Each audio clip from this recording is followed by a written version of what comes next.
మరి కాసేపట్లో ఉండవల్లి నివాసం నుండి తిరుపతి బయలుదేరనున్నారు సీఎం చంద్రబాబు. మధ్యాహ్నం 12 గంటలకల్లా తిరుపతి చేరుకోనున్నారు ముఖ్యమంత్రి. స్విమ్స్ లో బాధితులను పరామర్శించనున్నారు. క్షతగాత్రలో మృతుల కుటుంబాల సభ్యులతో మాట్లాడనున్నారు ముఖ్యమంత్రి. బాధితులను పరామర్శించాక టీటీడీ అధికారులతో సీఎం సమీక్ష నిర్వహిస్తారు.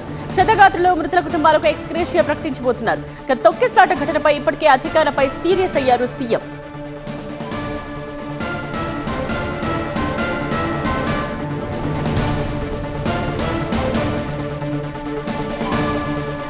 మా ప్రతినిధి మురళి సిద్ధంగా ఉన్నారు మరిన్ని డీటెయిల్స్ తో. మురళి, ప్రస్తుతం స్విమ్స్ ఆసుపత్రిలో అసలు ఎంతమంది బాధితులు ఉన్నారు?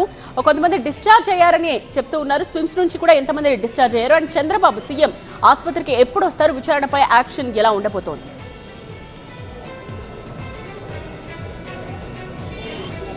తిరుపతిలో ఉన్నటువంటి రుయా, ప్రస్తుతం ఉన్నటువంటి స్విమ్స్లోని పద్మావతి మెడికల్ కాలేజ్, ఈ రెండు చోట్ల కలిపి మొత్తం 41 మంది వరకు కూడా అడ్మిట్ అయ్యారు. అయితే అందులో వారి ట్రీట్మెంట్ తర్వాత వారి పరిస్థితి మెరుగ్గా ఉండడంతో దాదాపు 22 మందిని డిశ్చార్జ్ చేశారు.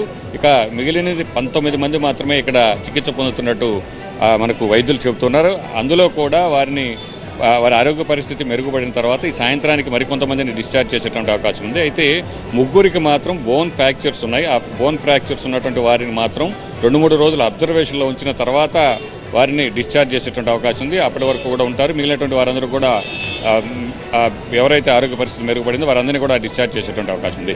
ఇక మంత్రులు అయితే తిరుపతి చేరుకున్నారు.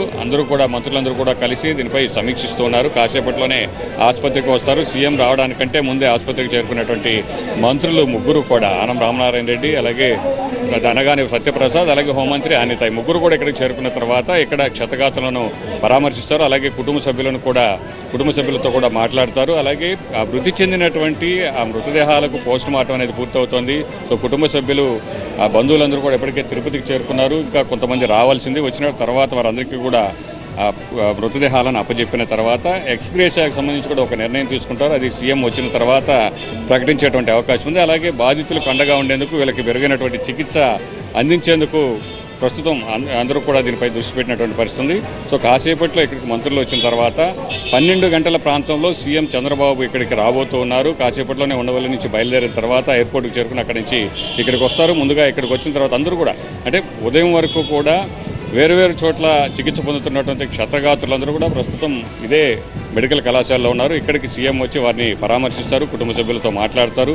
ఆ తర్వాత అధికారులతో సమీక్షిస్తారు. జరిగినటువంటి ఘటనపై అసలు ఘటనకు కారణం ఏంటి, ఘటన తర్వాత ఎలాంటి చర్యలు తీసుకోబోతున్నారు, ఇవన్నీ కూడా ఉన్నతాధికారులతో సమీక్షించిన తర్వాత దీనిపై చంద్రబాబు కూడా స్పందించేటువంటి అవకాశం ఉంది. రైట్ మురళి.